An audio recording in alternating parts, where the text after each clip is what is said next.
¿cómo les va? Empezamos una nueva emisión de Los Siete Locos. Mucho material hoy en el programa, ¿eh? Vamos a seguir con nuestra sección donde los artistas plásticos nos muestran sus talleres. Vamos a hablar de libros. Nos visita Ana Weissuk con su libro Chicos de Varsovia, Martín Sivak, El salto de papá, y un autor muy conocido por todos ustedes, historiador, con su nuevo libro La vida por la patria, una biografía de Mariano Moreno. Con él empezamos el programa, ahí lo presentamos. Felipe Piña nació en Mercedes, provincia de Buenos Aires, en 1959. Es historiador y autor, entre otros títulos, de Historia Confidencial, Los mitos de la historia argentina, La voz del gran jefe y Manuel Belgrano, hombre del Bicentenario. La vida por la patria, una biografía de Mariano Moreno, es su último libro publicado.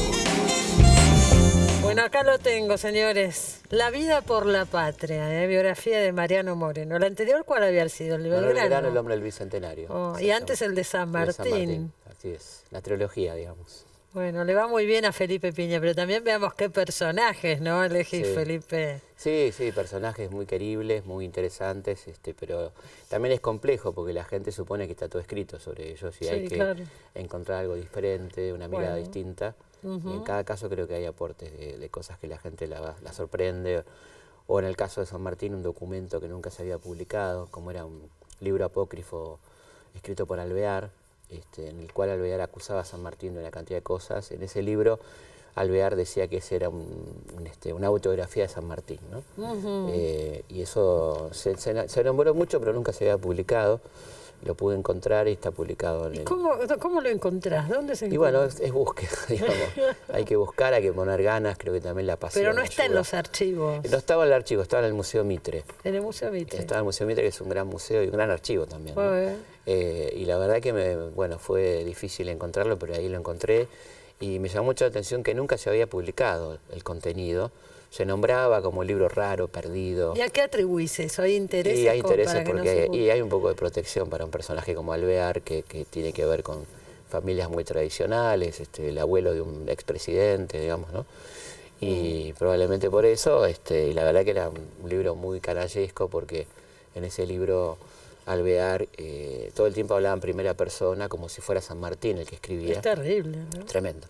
Yo soy criminal, soy adúltero, soy corrupto, me robé del Perú tanta plata, bueno, toda una barbaridad que tiene que ver con una operación política, que es el momento que San Martín se va al exilio y que Alvear es nombrado ministro plenipotenciario en Londres. Bueno, se sabe que había una rivalidad muy fuerte, Tremendo. Pero llegar a esto... Sí, la verdad que es una... Bueno, y acá en este libro sobre Moreno vos decís que el famoso plan de operaciones no lo escribió Mariano Moreno, lo decís rotundamente. Rotundamente porque hubo un hallazgo muy interesante hecho por un investigador llamado Dauso, que encontró las fuentes de ese plan de operaciones, que es un libro de una novela llamada El cementerio de la Magdalena, un libro francés escrito a comienzos del siglo XIX, exactamente en 1800, con el objetivo de calumniar a los jacobinos, que no necesitaban ser muy calumniados, pero el libro abundaba en los sanguinarios que eran, etcétera.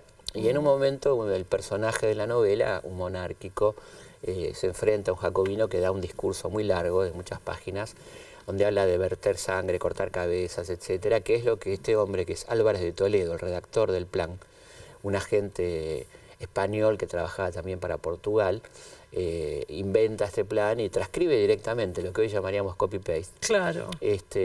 Poniéndolo en boca de Moreno porque necesitaban en el año 14, recordemos que Moreno murió en el 11, o sea que nunca pudo haber sido el autor de este escrito.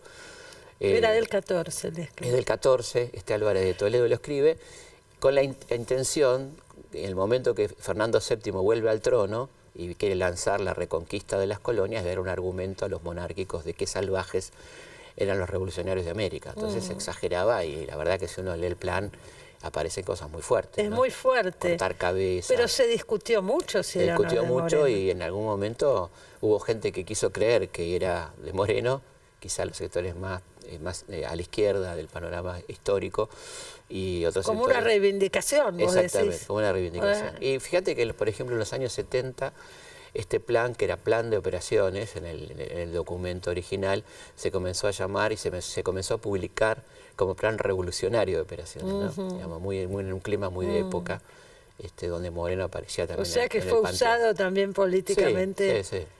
Y siempre hay una pretensión de utilización de la historia políticamente, ¿no? Que el prócer o el personaje histórico diga lo que a mí me conviene que diga, ¿no? Por eso que uno como historiador tiene que huir espantado de preguntas. Pero viste que si decimos que hay dos líneas en la historia, ¿no es cierto? Sí.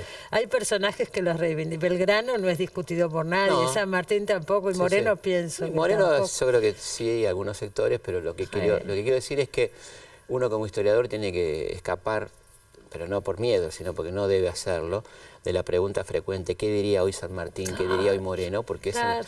uno no tiene derecho, además va a decir lo que vos vas a decir, o sea, vos vas a poner en boca... Sin llegar tan lejos, se dice, ¿qué diría hoy Alfonsín? Claro, por no se ejemplo? puede, no hay derecho, porque uno no tiene derecho a poner en boca a una persona que no se puede defender lo que uno quiere decir. Entonces, eso lamentablemente es una pregunta muy frecuente. Sí, pero además son épocas tan diferentes. Por supuesto, y con contextos incomprensibles para una persona del principio del siglo XIX. ¿Cómo podría opinar sobre el siglo XXI o el contexto político del siglo XXI? Claro. Entonces esas cosas no se deben hacer. Por Se eso lo digo, juzga con categorías de hoy. claro, así no va. Es sacar de contexto ucronías absolutas a las que a mí no me interesan, por lo menos. Pero siempre te lo preguntan, ¿viste? Siempre ¿Cuáles son los aspectos de Moreno que vos me decías al principio, buscar siempre nuevos aspectos? Bueno, uno es del plan de operaciones, que me parece que es muy importante. Muy ¿no? importante, pone fin a una polémica que corrió mucha sangre en esa polémica. Y la otra cosa, creo que le doy mucha importancia a la formación. Más de la mitad del libro es la formación de Moreno como intelectual, como abogado en esa biblioteca.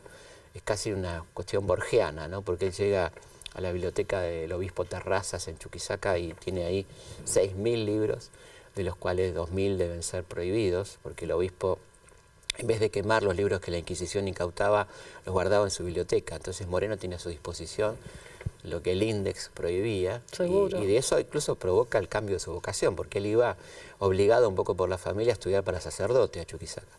Y ahí esa lectura lo vuelca más para lo jurídico, lo político, ¿no? ¿Qué pasó, hablando de esto, con el contrato social de Rousseau? Moreno lo traduce, Lo adapta, ¿no es cierto? más bien. Sí, lo adapta, pero dicen que hay una parte, que la traduce. La corta. Él tiene un muy interesante... Hablaron de censura. Sí, porque él tiene un cuaderno de Chuquisaca donde él traduce el contrato y lo comenta.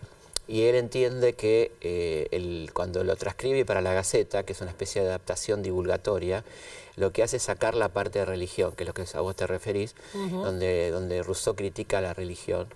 No critica la religión, sino el culto, porque Rousseau no era ateo, sino que era un tipo católico que le molestaba mucho el uso político que hacía la Iglesia de la religión. Y Moreno saca esa parte. Moreno saca esa parte y de alguna manera se entiende porque no quería pelearse con la Iglesia en un momento que necesitaba tenerla de su lado para pelear contra España, ¿no? Entonces, por eso lo hace.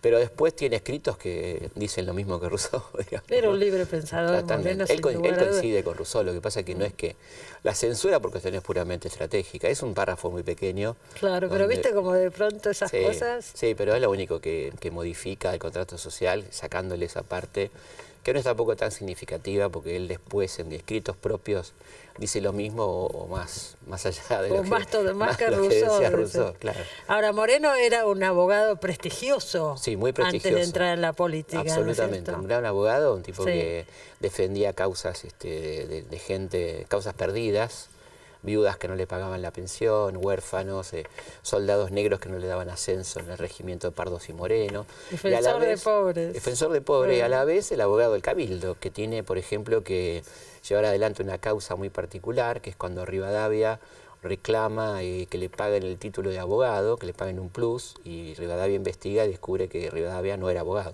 Él descubre que no era abogado. Claro, que no era abogado y por lo tanto que no le corresponde que le paguen nada y que además el hombre va a tener que responder por usurpación de título. ¿Pedía un plus? Pedía un por plus, un título encima que no tenía. y dice algo más, él no ha terminado su colegio secundario, dice, ¿no? O sea que claramente... Así se hacen enemigos también. Sí, claro, se hacen enemigos y después, pobrecita, lo va a pagar Guadalupe cuando le tenga que reclamar al triunvirato. La viuda de Moreno. Claro, le tiene que pedir un subsidio y el que está en el triunvirato de Rivadavia directamente se lo rechaza, ¿no? Se lo rechaza. Después tiene que, bueno, los otros integrantes del triunvirato dicen, bueno, no podemos dejar la viuda de Moreno en la calle, ¿no? Y ahí consigue que le paguen una miseria que luego ampliará por suerte la Asamblea del 13. Ella es una mujer extraordinaria a la que le dedico también una parte importante del libro. Sí, claro. Bueno, esta historia famosa que ella le escribía las cartas y él ya estaba muerto, ¿no? Exactamente, las famosas cartas de Guadalupe, que hay una hermosa canción de Félix Luna y Ariel Ramírez que la cantaba la querida Mercedes, Mujeres Argentinas, ¿te acordás? Guadalupe Cuenca. Exactamente, María Guadalupe Cuenca, ella firma las cartas María Guadalupe Moreno, ¿no? Sí. Y son cartas hermosas, muy amorosas, donde ella incluso la acusa de que está con una inglesa, pobrecita, sin saber que él está muerto. Y además le cuenta toda la política, ¿no? Lo que está pasando. Ella era obviamente una profunda morenista y le cuenta qué está pasando con el Partido Morenista, la persecución que llevan adelante los saavedristas. Ella es una mujer que ha quedado viuda, sin plata, rodeada de enemigos, ¿no? Con un hijo chiquito. Con un hijo chiquito, Marianito, o sea que hay... Yo creo que es como un héroe romántico, ¿viste? Vos te pones a pensar, no está el romanticismo todavía, pero es como algo prerromántico. ¿Cuántos años tenía cuando murió? 32 Moreno? años. 32 años. Sí, esa muerte misteriosa en alta mar que vos decís que lo mataron. Sí, es que eso no lo digo yo, lo dicen los testigos, ¿no? Yo no digo que haya sido un crimen premeditado, intencional, ni que haya habido una conspiración, porque no tengo ningún elemento para decirlo así, pero está claro que el capitán le da un veneno, le da un remedio, que la dosis que se lo da es altísima, y lo dice Manuel Moreno, que luego estudia medicina, y lo dice Tomás Guido, que es el otro acompañante. Que estaban con él en el barco. Exactamente, y dicen los dos exactamente lo mismo, con bastante diferencia. El testimonio, unos del 30 y otros del 60. Además ese capitán desaparece de escena, George Stephenson desaparece. George Stephenson se llamaba. Claro, lo busqué, lo rastreé por todos lados, y incluso no hace más la ruta Liverpool o Southampton, Buenos Aires.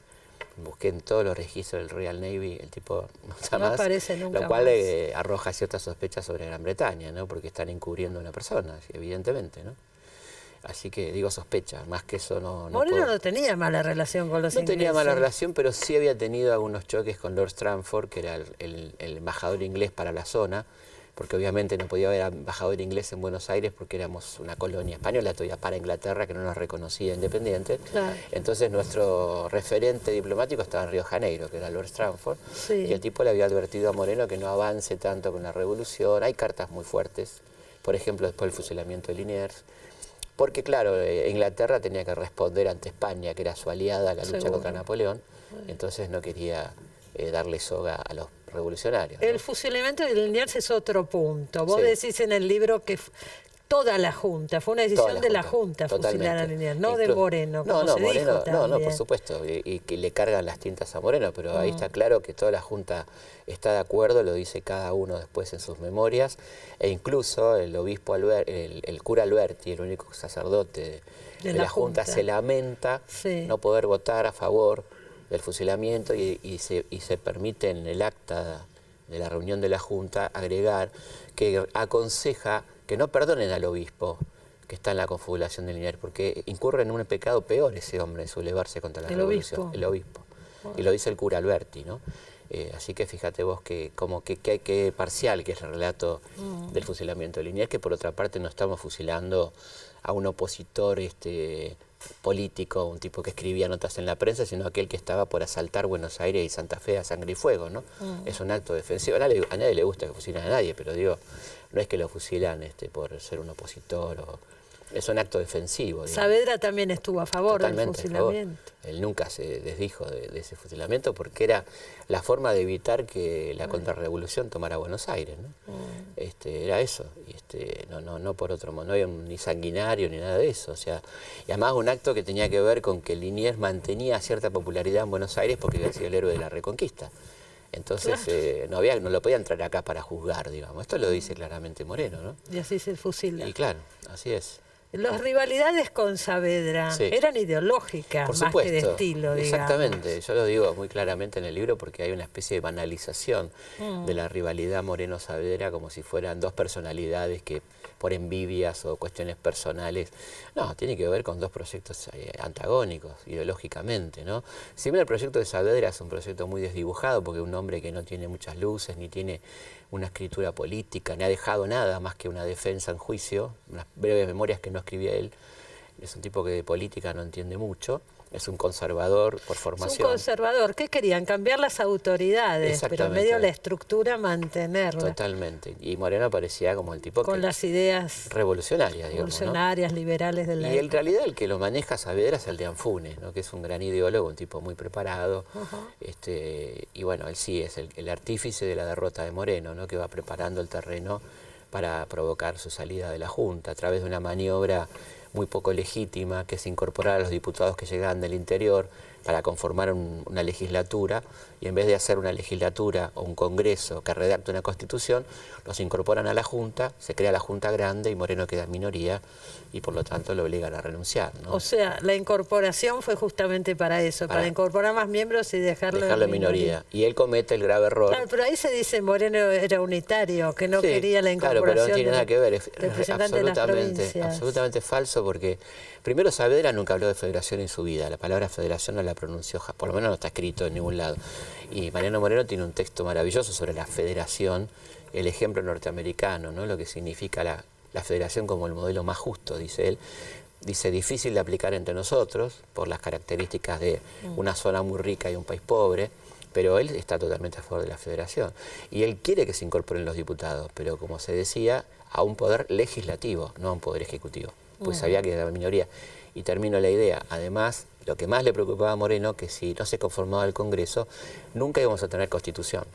O sea, que este es el tema que él quería, claro. Lo dice claramente, o sea, si no se forma el Poder Legislativo, acá no va a haber Constitución, y esto es la garantía de que aparezca un tirano, que aparece, porque Saavedra termina siendo un tipo que se cree con poderes extraordinarios, hasta lo tiene que bajar de un ondazo lo mismo que lo pusieron, ¿no? Es así. ¿Qué es el decreto de suspensión de honores? Bueno, es un poco la calentura. Mariano Moreno se va de tinta, dicen algunos, ¿no?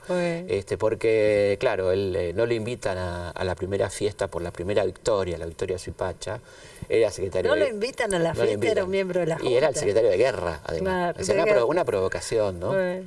Y él se enoja mucho.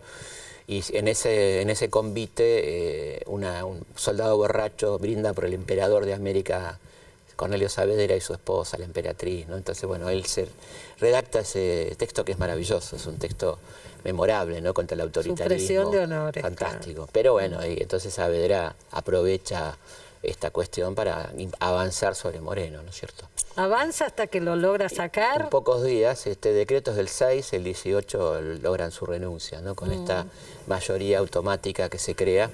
Y bueno, y lo mandan a Inglaterra. Lo mandan a Inglaterra. Con un cargo. Con un cargo de embajador plenipotenciario para negociar el reconocimiento de la independencia, cosa que iba a ser imposible, y la compra de armas. Pero a la vez, apenas se embarca Moreno, firman otro contrato con otra persona, donde dice en el artículo 5, en el caso que el doctor Moreno muriese durante el viaje, lo cual es, la verdad, que Pero eso da para muy previsor, sí. Excesivamente previsor, podemos decir, ¿no? Pero se podría pensar que ese sector estaba atrás de la muerte de Moreno. Se podría pensar, no tenemos la confirmación, pero sí sabemos que había del lado del saavedrismo una voluntad de que sacárselo encima, ¿no? Pero no podemos decir lo mandó matar Saavedra, pero sí puedo decir que con documentos que se puso muy contento con la muerte de Mariano Moreno. Hay cartas tremendas. Una que le manda a Chiclana, donde dice: nos sacamos de encima al demonio del infierno, desapareció. Es una palabra que en el momento no tenía ninguna connotación, por supuesto, ¿no? Este demonio del infierno, y dice un montón de cosas muy duras. El Robespierre criollo, ¿no? Hay una gran alegría en él por la desaparición de Moreno, pero de ahí a que lo más... ¿Estaba enfermo Moreno? No, había tenido... ¿Por qué lo medicaba el capitán? No, el capitán lo medicaba por mareos y dolor estomacal. Lo único que había en los barcos, que no tenían ni botiquín algunos barcos, eran unos eméticos que eran para el dolor de panza, para el mareo, que hay que darlo en dosis bajas. En dosis altas es mortal, porque se termina convirtiendo en un antimonio tartarizado que se parece mucho al arsénico, ¿no? Y entonces eso fue lo que le dio este capitán, en una dosis brutal, que además es muy sospechoso porque se lo da cuando está solo en el camarote, ¿no? No está ni el hermano ni Guido, y los dos coinciden en el mismo relato, insisto, hecho con muchos años de posterioridad, ¿no? De diferencia. El relato de Guido, uno es en el 12, otro en el 36, y el de Guido es en la década del 60. A un hijo le cuenta esto, que transcribe esto de la muerte de Moreno, ¿no? Y ahí empieza esta historia con Guadalupe, las cartas. Y las cartas, demás. tremendo, ¿no? Porque ella, pobrecita, claro, cuando ve que él no le escribe, primero hubo una demora tremenda en ese barco llegar a las costas de Río de Janeiro, más de un mes. Porque primero iba a ser una misión en Río de Janeiro, Claro, ¿no? que no lo dejan. Ahí tenés también lo raro de que Inglaterra le prohíbe desembarcar en Río, ¿no? Ajá. Recordemos que Río era la capital del Imperio Portugués en ese momento, que se había trasladado a América, después de la invasión de Napoleón, y que estaba bajo el dominio inglés, absolutamente. Inglaterra le impide desembarcar en Río, dato grave. E incluso cuando ellos dicen que se está sintiendo mal Mariano, le piden ir a Río, que estaba muy cerca de Río, y el capitán se niega. Cuando muere le piden ir a Río para hacer la autopsia, pues sospechan. El capitán no quiere saber nada y le mete vela para Londres. Así que pues, es muy raro todo, ¿no? Muy sospechoso, y eso está muy documentado en lo que ellos van contando, ¿no? Desde que le ofrecen plata, que le dicen qué necesita para ir a Río, y el tipo nada, ¿no? Quiere saber nada. Bueno, acá lo tiene, ¿eh? La vida por la patria. Ya está primero en las listas de bestsellers. La verdad que es una gran alegría que le haya gustado a la gente y muy contento. Gracias por haber venido, No, Felipe, por favor, Cristina, como muchas siempre, gracias. un gusto. Enseguida volvemos, no se vayan.